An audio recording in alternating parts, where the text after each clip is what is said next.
Good afternoon, ladies and gentlemen. Gyle here, and welcome back to the Forged Alliance Forever promotional series. I hope you all had a truly fabulous Easter and gorged yourselves silly on gargantuan amounts of chocolate. Not being a religious person myself, that is what Easter means to me. Apologies as well for no cast yesterday. I put a note up on my Facebook page that because it was a bank holiday this week on Monday at the beginning of the week, that's basically a day here in the UK where everyone decides they're not going to do anything.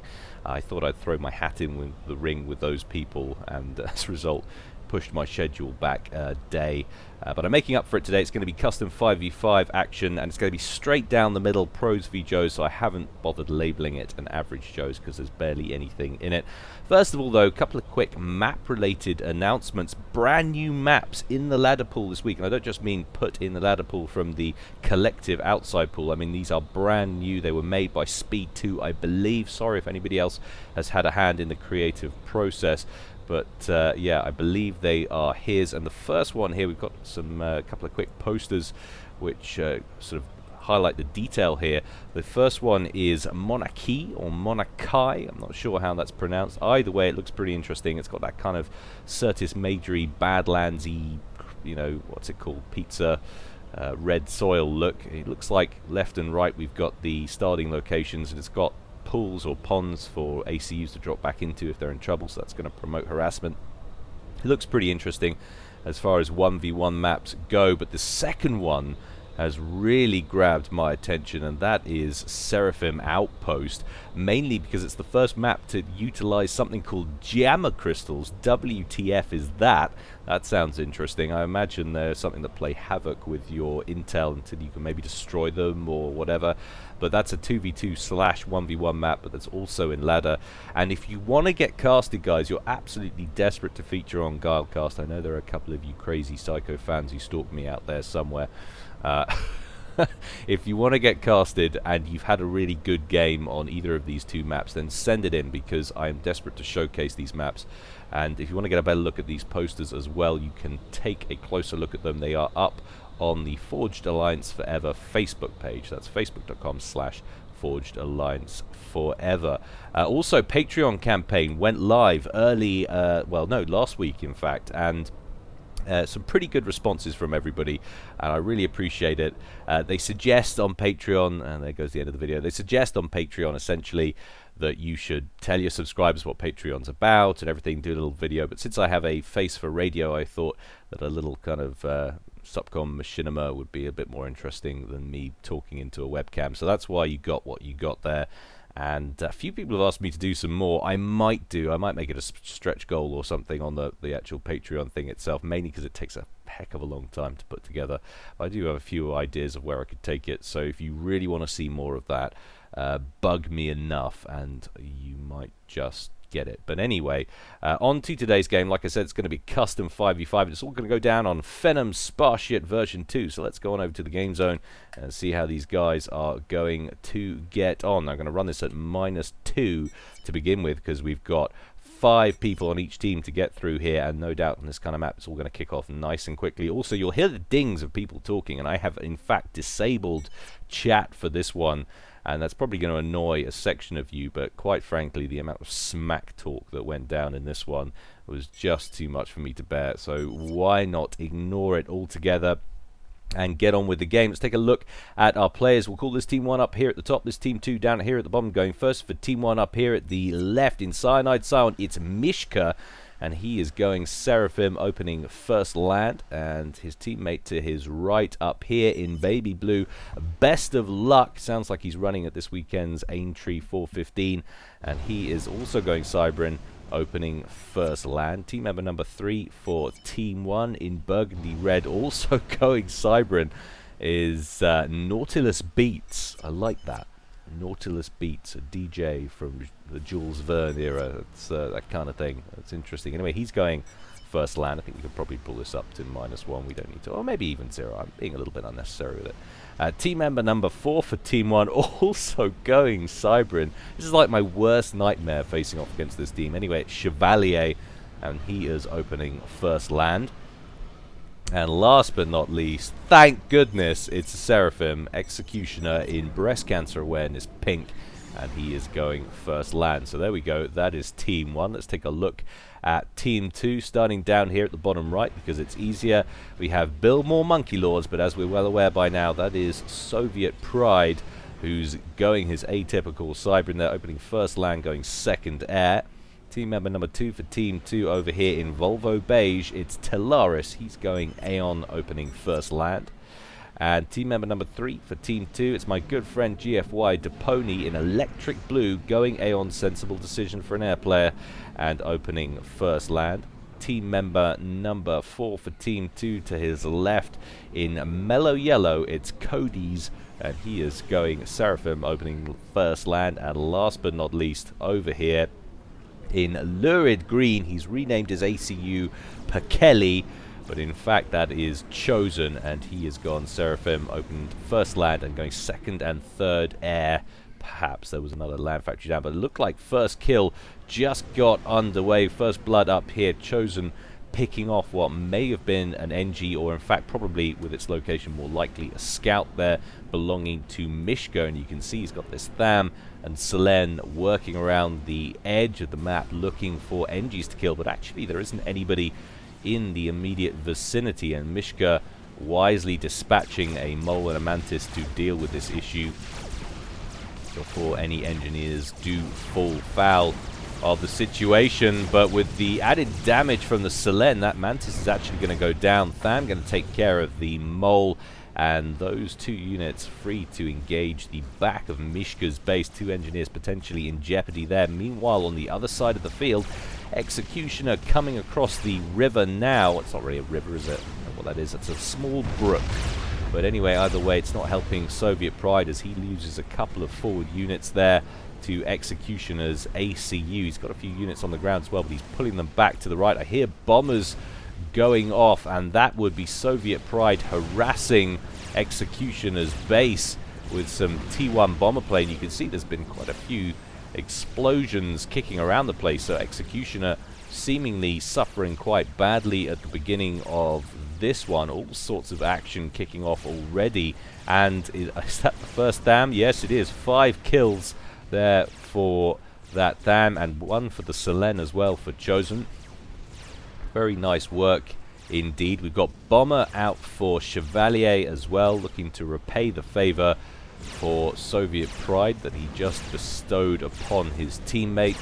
And he's coming in now, going to take care of that NG that's trying to get a radar system together. That will not get completed until another NG gets assigned the task. Executioner coming forward with his ACU, fancies his luck at taking down that T1 mechs, and indeed he will manage to do just that. We've got wall sections going across the middle there from Cody's, and Cody's actually pushing forward. Mishka being very isolationist there with his ACU, keeping it in the center of his base and not pushing out at all, and that's actually allowing free reign on this side of the map. Chosen still scooting past with the odd Tham to challenge the back, and in fact that Tham is still alive. He's only got 22 hit points left, but he's got 8 kills to his name now and could be about to pick up another engineer as well as he strolls on past it.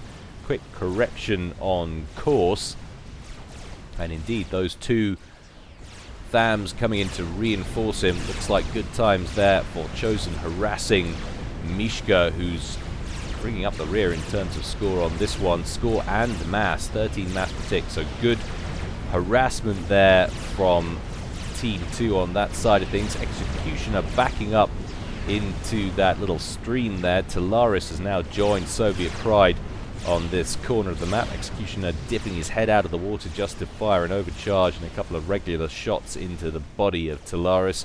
But Telaris also near the bottom there with Mishka and Cody's, these 3 guys at the bottom. So we've got the 2 Joes for Team 2, and I say the 2 Joes, although technically Depony comes into that band as well, 1400, but I just don't count him as a Joe. I'm sorry, I think he should be a 1600. He plays a lot of team games with other Joes, people like me as well, and I think that's why he's lower rated than he should be. But now we've got Mantis coming in from Nautilus Beach. Would love to be able to take down this build capacity before it completes that auto gun. and he's going to manage it. Soviet Pride not able to get that PD online. However, there are enough Auroras and Mantis in the area for Team 2 to be able to clear that one up. Soviet Pride and Solaris have managed to force back Executioner, though. He's on around 5.5k HP. He's getting an upgrade on his comm. Chevalier not far away, though, and ready to support him should he find himself in too much trouble. But Chosen looking aggressive and has the upgraded gun on that commander as well. Best of luck throwing an upgrade on his comm. That's nearly done. Chosen would love to force the cancel, but he's just a little bit too late for that. That will complete.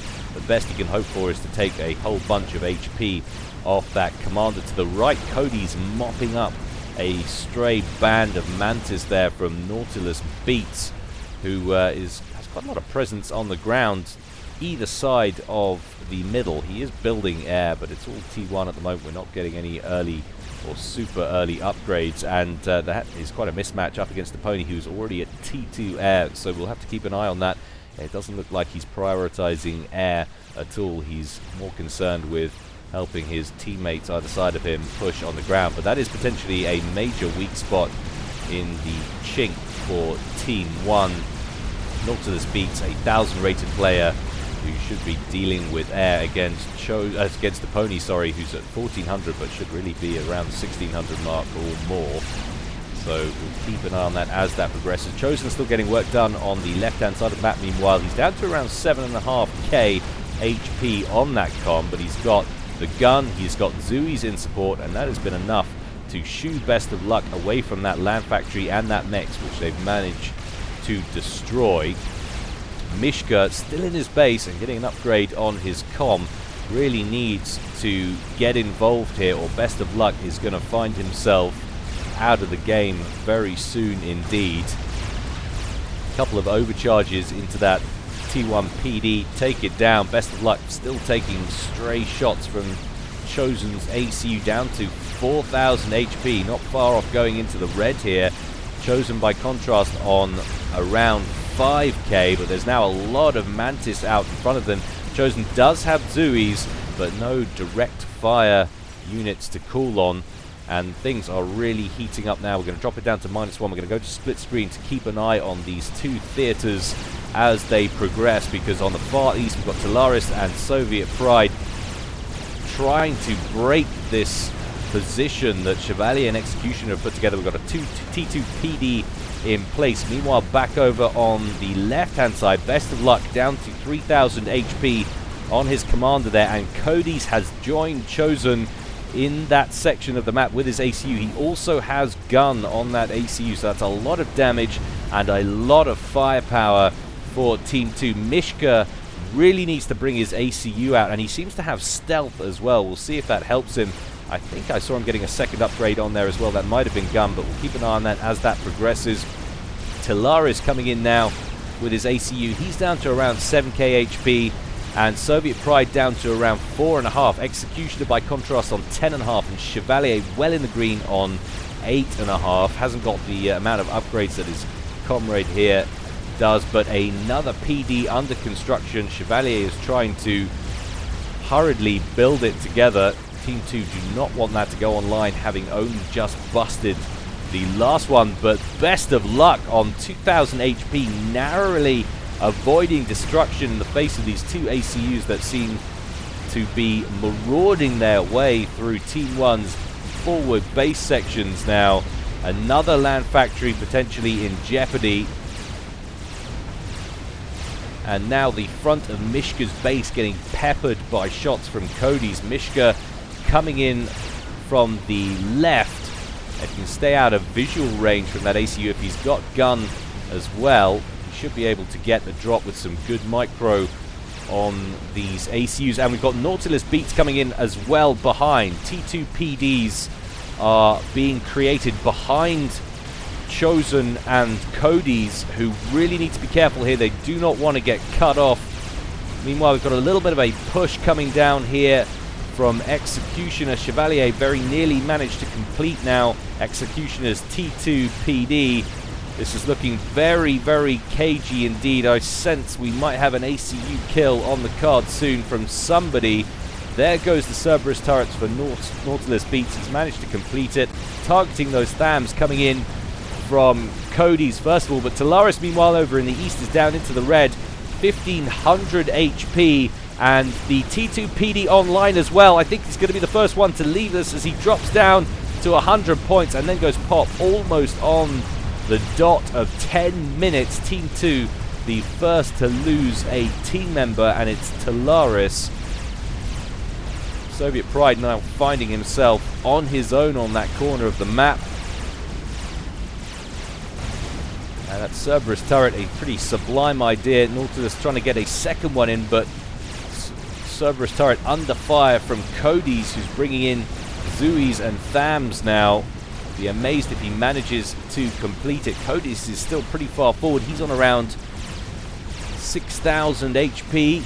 We've got 5.5k HP there for Chosen. Mishka doing some good work now, keeping these two at bay. A lot of damage, of course, on those upgraded ACUs. We've got Mercies out for Deponi on the other side, looking potentially maybe for a snipe. One of these two ACUs comes too far forward, but now we've got a lot of Mantis coming in from Best of Luck over on the west and converging on Cody's position. Dropped to around 7k. Mishka focusing him with his ACU. Chosen has dropped right back, but still just about in range to help his partner out. Cody's really needs to get into the water and quickly. Mantis swarming all around him now as he drops down into the red. Could we be about to see another departure for Team 2? He's very close to getting into the water now. 1,000 HP left, but he needs to get his head underwater quickly and doesn't quite manage it, so Team 2 loses another ACU not 1 minute later and goes 3v5. That early aggression not working out in the west as Chosen would have liked, and I think things are finally calming down now. We can go back to single screen. That was absolutely crazy, but in comes some Mercies from Deponi. He's trying to pick off Nautilus Beats here. They really could do with an ejection for Team 1 if they can get rid of him. He just didn't have enough. Nautilus Beats down to 4,200 HP. Do we have more Mercies on the way? Now, it doesn't look like it for the moment. Nautilus brings his own interceptors into the fold to try and prevent that happening again. He's also building some T1 PD to help protect his commander from any more Mercies, but I think he's going to survive, at least for the moment. And now we've also got some T1 mobile anti-air Sky Slammers coming in now from Best of Luck as well. And that was a truly frantic 12-minute opening to this one, and it's a pretty typical opening for Phenom Spartiate. There's not a great deal of distance between these two, and it's very wide, plus these ponds easy to dip ACUs in and out of, so it really does encourage aggressive ACU play. But I've got a bit of a Cerberus creep initiated now for Nautilus Beats, who's inching his way down the map. We do have T2 gunships out for Deponi as well, who's now facing pressure from Executioner, who's pushing forward on the ground with not just T1 land but also T2. So he's made the transition there, and Ilshiva's in the mix. If they could take down that T2 mech, that would be ideal. Spectres wailing away on the Ilshivas, but only one of them not going to manage to chew through that amount of HP. But Nautilus under Spectre attack now. Another one comes in as well, and a third on the way. Sky Slammers and a Tracer in the area. Executioner comes in with some inties to help save the day potentially, but it's going to be really close. 900 hit points on Nautilus's ACU. They really don't want to give up this lead they've got, and he's going to help hurry a Tracer there from Best of Luck. So nice work from him, but still operating off T1 air. Nautilus Beats Deponi, meanwhile happily pushing out T2 air tech, but still massive gap on the ground there. And look at this push straight down the middle from Nautilus and Best of Luck. swarming all over the remains of Talaris' base. And Nautilus is going to push left and try and harass Chosen's base. We've got T1 bombers coming out for him, and immediately the build capacity in the area switches to defensive emplacement construction. He's got some T2 further up, which is in range of the lower sections of his base. That is going to be very welcome indeed, but he's also queued up some T1 mexes, and Chosen is one of these people that likes to get the wall sections online first. T2 mex, or sorry, T2 PD, just about managing to keep that engineer alive. Pony doing some good work with his ACU, preventing any of that T1 spam from getting into the base. It looks like he's got the gun upgrade on his comm as well. Interesting decision on a rearguard air player, but I suppose you've always got to be ready for stuff coming down the middle straight towards you. And is that actually T3? It is T3. He's still producing T2 out of it, but Pony transitioning to T3 air while his mirror up here is still on T1. And this could actually prove interesting. There is now a massive air advantage on the field for Team 2, assuming they can get anything done with it. Meanwhile, though, nice little push over in the east against Soviet Pride's exposed edge of his base here. We've got build capacity trying to throw together more point defense, and there's a vulnerable T3 mex at the back that he's not going to want to lose, but I don't think he's got any choice in the matter. There's a ton of Zuis now bearing down on the point defense. Engineers next would be ideal, but they don't manage to kill those off in time to stop that second PD from going online. Meanwhile, Chevalier is going to push on with his Mantis into the main base, so Soviet Pride under pressure there. Wave of T1 bombers coming in on this now shielded position that's home to 3 of Team 1's ACUs, all partially damaged, none more so than Nautilus beats, but he's recovered a little bit. It's up to around 5,100 hit points. Chosen looking beefy on 16,000, but 21,750 at full health, and a regen of 55 hit points a second. It's looking like a very deadly commander indeed. And now we're starting to see strap bombers under construction from Pony. Have I missed one already? Is there one out? Yes, there are some out over this side, 2 in fact, and a third under construction. And as we've seen time and again, you get T3 air out, you get strap bombers on the field. That can prove absolutely deadly, and in fact they're converging on this shielded position. 2 strap bombers enough almost to completely deplete the shield there. Now there are bangers in the mix, so lots of T2 flak. Pony could have gone on to attack the resourcing option for the main base, but he's going to stick with it, sensing a potential kill here. All 3 of those commanders cowering under that shield. He's not going for Nautilus, he's going for best of luck, and immediately takes him down to 200 HP. The next pass should do it, and I don't see that Team 1 has got anything to keep those strap bombers out. He needs to get to water if he can, and needs to micro his way out of it, but I think he's gonna die.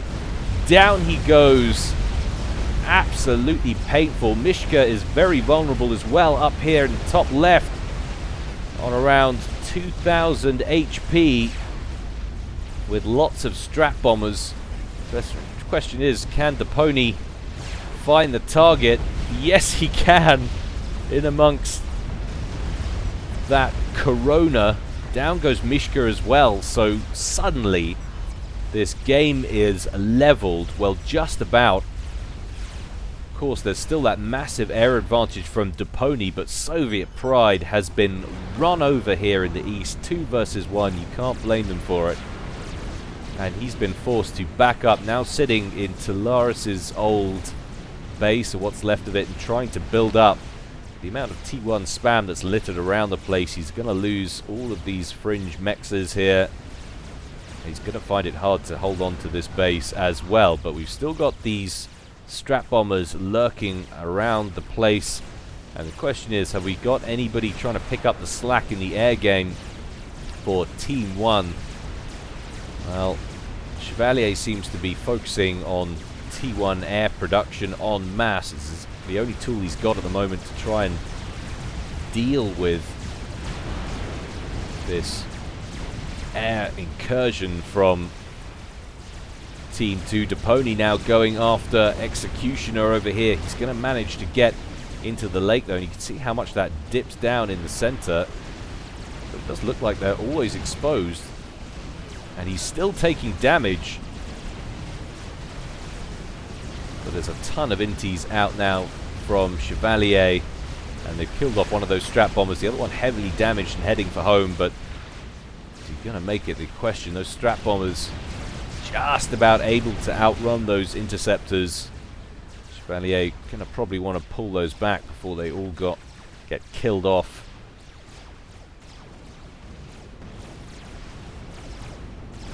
And no work on ASFs as yet. Deponi focusing on strats, still senses the advantage is there to be had. And in fact, Chevalier sticking with the aggression, follows that strap bomber all the way home. Deponi with no anti-air in his base though, unable to keep that strap bomber alive. And now using those other strats he's got in a mostly defensive manner, except for this one up here. Manages to kill off one of the core T2 mexes there for Nautilus Beats, who is doing a little bit better than Soviet Pride and is about level currently with Chosen in terms of eco. Whether or not that's allowed to continue with this air harassment, that bomber carries on and takes out a T2 P-Gen there for Executioner. We'll take a look at what that's done to him. Oh, his eco still surviving. It more or less leaves him when he's producing, feeding off his allies though. But down goes that strap bomber all the same. And Chevalier now marching into Deponi's base. Now Deponi looking very short on power, or is it just me? That looks like those could have been P-Gens once upon a time. But T3 loyalists marching in from the north from Chevalier, causing yet more problems. They do need to curb Deponi's air expansion as best they can. Although they're ahead on the field on this side of things, Chosen bound to expand. And you look at what you're facing at here. You've got what should be a 1600 rated player, I think, down here for Deponi, and Chosen pushing up on the left-hand side, who is an 1800, and the only person standing in their way on this side of the map for Team 1 is Nautilus Beats, who's sitting on 1000. So Chevalier going to need to do some work to assist his teammate to the left if they're going to stand any chance here. It might look good on the field down here, but I'd say all in all, Team 1 still behind. Soviet Pride has lost Talaris's base, which he picked up not 2-3 minutes ago. Unable to hold on to it, but he's doing some good work with his ACU nonetheless. They're trying to keep this spam at bay, and there's an awful lot of spam now from Team 1. Strap bombers still going to town for Deponi. T2 P-Gen down there for Nautilus Beats, and this bouncer getting work done for Chevalier, helping to defend Nautilus. Couldn't save that P-Gen. A nice little push from Chosen, gets a few Thams and an Ilsheva in between the two bases here. Could kill off a T2 Mex and potentially another one further back, although they do have a loyalist in hot pursuit. More strap bombers from Deponi. Absolutely crushing Team 1's eco at the moment.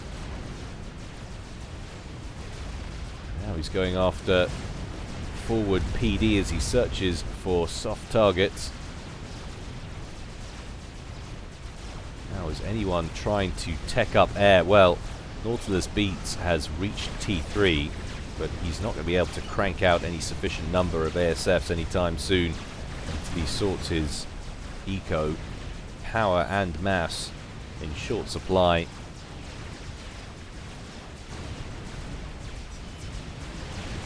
Chosen on 91, Mass Tick, Executioner on 93, Chevalier on 88, Deponi on 77, and then Soviet Pride on 21 and Nautilus on 51. But the person I'm most afraid of on this map is Chosen, who's now expanding into these two exposed starting positions. Attack missile launchers away from either Chevalier or Executioner, coming in towards Deponi's base, but TMD in place. Those countermeasures working well. Those attack missiles need to find a new target, see what range they can actually reach. Well, pretty much all of Deponi's base, but TMD in place, they're pretty much worthless. There's pretty much else they can go after. Maybe these mexes here, which are being upgraded for Chosen, would be the best bet, but perhaps a recycle is on the cards. And Deponi now producing in GC. 30,000 hit points and climbing.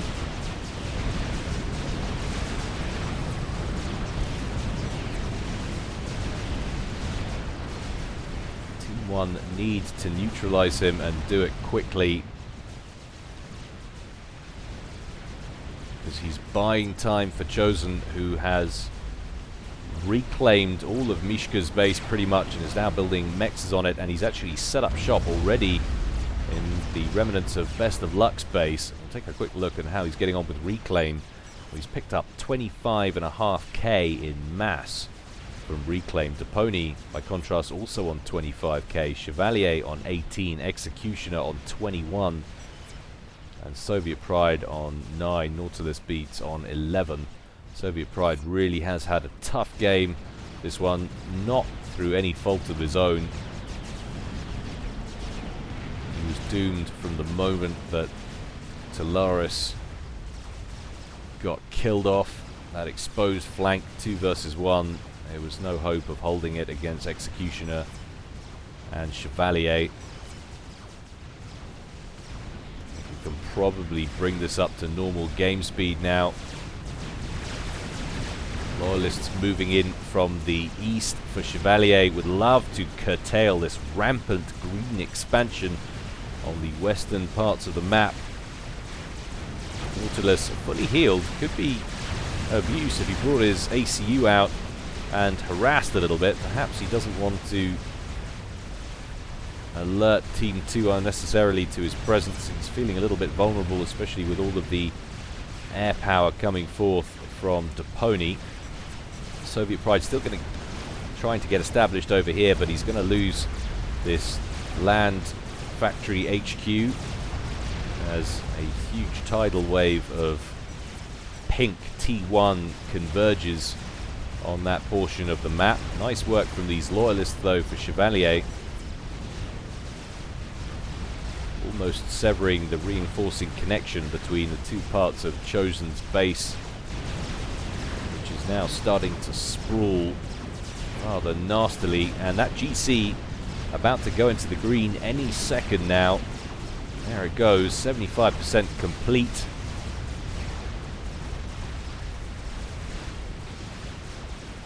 And Executioner has recycled 2 of those TAC missile launches and paused construction on the other one. Still using it to harass where he can. Where's he going with that one? It's not going to make his target, I don't think, thanks to a well-placed TMD from Chosen. But in come those loyalists. But there's an awful lot of point defense in Chosen's main base. He's not going to get anything done with those, and in fact loses a couple of them. Nautilus trying to get some work done on the ground. He's got a few rhinos kicking about. Might manage to pacify this section. Chosen just getting his spam on, building T1 factories all over the place. We've also got a couple of attack missile launchers from him, and that could be very costly indeed. In fact, all core mechs pretty much out of commission there for Nautilus. He has got an ion reactor in play. He is desperately trying to produce ASFs. I'd imagine he is well out of the mass, and now he has a horde of Zuis bearing down on him. Corsairs are actually what he's been producing, trying to keep this spam at bay.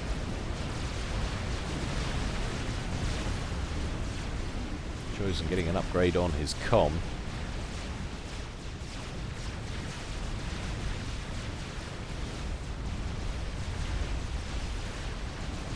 This is certainly a nice position for Team 2 to be in, considering how early they lost two of their teammates and how badly Soviet Pride has been curtailed in that bottom right-hand corner. Zui's rolling on past. Really need to focus that ion reactor and do it soon. That is a priority target. I think that Cerberus turret should manage to keep them alive just about, and a Rhino is clearing up the other reinforcements that are coming in. Meanwhile, though, a large push down here from Executioner, still mostly T1. He does have a few Ilshavas in there as well, but for damage, he's going the suicide Zui route, suicide T1 artillery route. Moving it is always cost effective, even at 25 minutes into a game. That GC is online for Deponi. Probably wants to think about wheeling that to the west.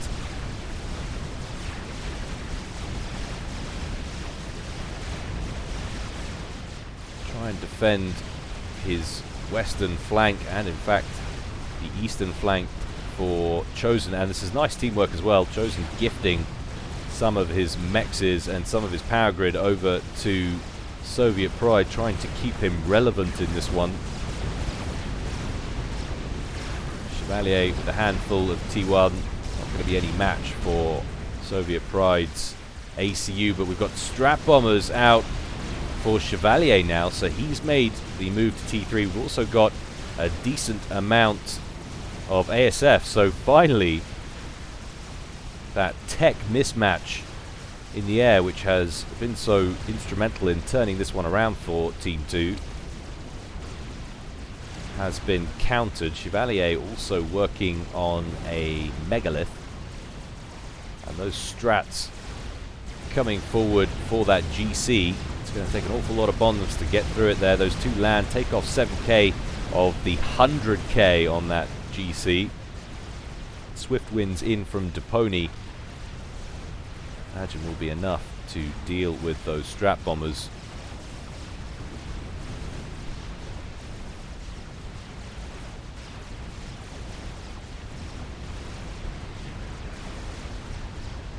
But TAC missiles coming in now, going after Nautilus beats, and I looked up at just the right second. I promise that wasn't planned.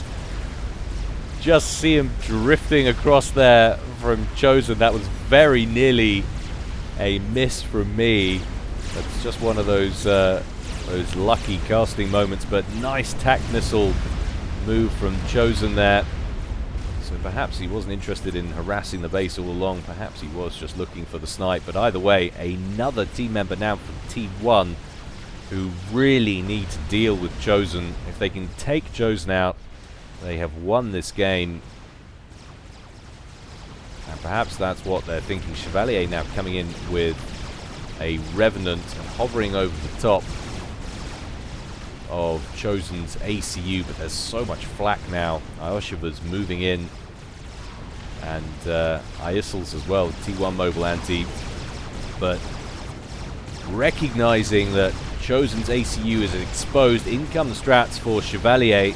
Chosen immediately starts work on some T2 shield generators, dotting them around himself. That one's still not online. Chevalier should prioritize the construction of those with at least one or two strap bombers, but that is allowed to complete. The question is, how quickly, if at all, can Chevalier pump out those strats? He's still building them, as you see, and he's got the stealth activated on them as well. Just try and confuse the anti-air as much as possible. Now that first T2 shield gen is about to collapse. That second one he was building gets killed off by one of the strap bombers. Starting work on the third. But there are T3 loyalists kicking around as well for Chevalier. So if he needs to, he can bring them in. But so much HP on that commander. 30,000 hit points. Almost up to decent experimental levels. And not only that, 110 hit points a second worth of regen. But in come the loyalists. They need to focus the shield gens. The Anathema, the mobile shield gen, gets targeted first. Down goes one of the loyalists, and importantly, of course, the EMP temporarily disabling the ACU, and all of the shield gens have now collapsed. Chosen down to 11.5k, kills off the last loyalist, but there are still strap bombers to worry about. Immediately starts work on another T2 shield gen. Chevalier needs to kill that off on the next pass, ideally. Is he going to manage it? He stays on the commander. That might have been a mistake. Brought him down very finely into the red there. But the regen immediately pops him back into the yellow. Still working on more T2s. Can get them up quicker. That is the way to go. Couple more strap bombs would have done it, but meanwhile, over in the east, that GC we saw earlier from Deponi just strolls into Chevalier's base. So there'll be little or no more strap bomber production there for Team 1. Surely go for the power grid. He's just going to go straight over to the T3 air factory and step on it. Amazingly, not enough to kill it though. Take a look at things from Chevalier's perspective. He just doesn't have the power to keep production going. And there goes the air factory. And I'm going to say that is game for Team 1, who are also doing a nice job of pushing back in the east. Chevalier in the water there. We do have an Ethota helping dish out some damage there for Executioner as T2 and T3 units come in for Chosen, but there's so much spam on the field. I'm almost sorry Chosen didn't get picked off there. Sorry, Chosen, if you're watching. But that would have made the game even more entertaining. And I think that probably would have potentially sealed it for Team 1. Could have focused everything on the GC, and without Chosen to follow up with this huge horde of spam, which is just migrating across the top section of the map now. Team 2 might have been able to do it. Sorry, Team 1. Been a good day for saying the wrong thing here at Gylcast. I'm surprised I haven't said something sexist by now. There's still time. GC with the pony though just wrecking face. That Ethota has been ordered back for Executioner.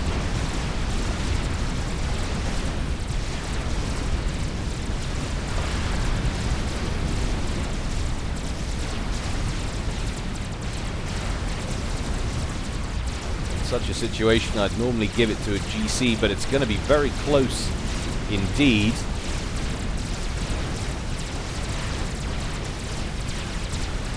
I think it's gonna go to the GC. Executioner coming in with his ACU, adds an overcharge in, a rank of veterancy at the worst possible time for Executioner, but he's pretty tanky on that ACU as well. 31,000 HP, and he's got enough in the tank for one more overcharge. Will do it.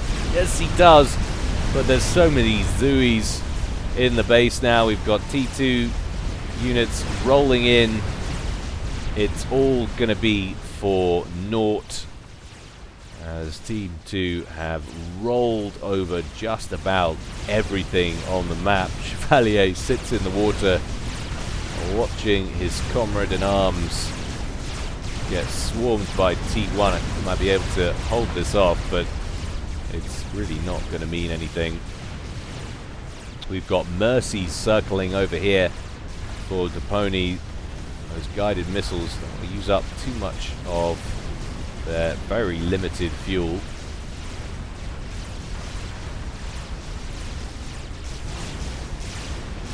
But that fully upgraded Seraphim Commander, such a nasty piece of work.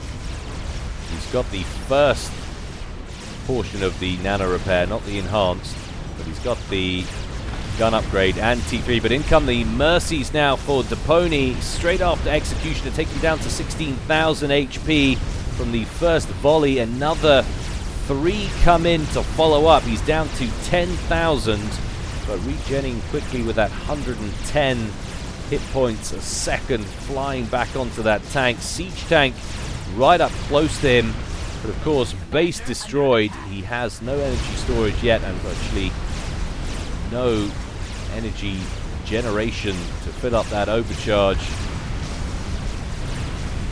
And in comes another volley from Depony, and that will be enough to seal Executioner's fate. Down he goes, and it's just a matter now of Team 2 cleaning up the corpse of Chevalier, the walking dead or the standing dead. And there he is with his head above water. In come the Mercies. Strap bomb from Chosen will finish the game at 33.5 minutes. Very entertaining. I do feel that the teams were slightly stacked in Team 2's favor, but still a entertaining comeback nonetheless. And certainly if they'd managed to kill off Chosen up here, which they were very near to achieving, it could have been a very different outcome. Anyway, I hope you enjoyed that, guys. As always, more to come from me in the future, but in the meantime, stay well and stay safe. This is Gyle, signing out.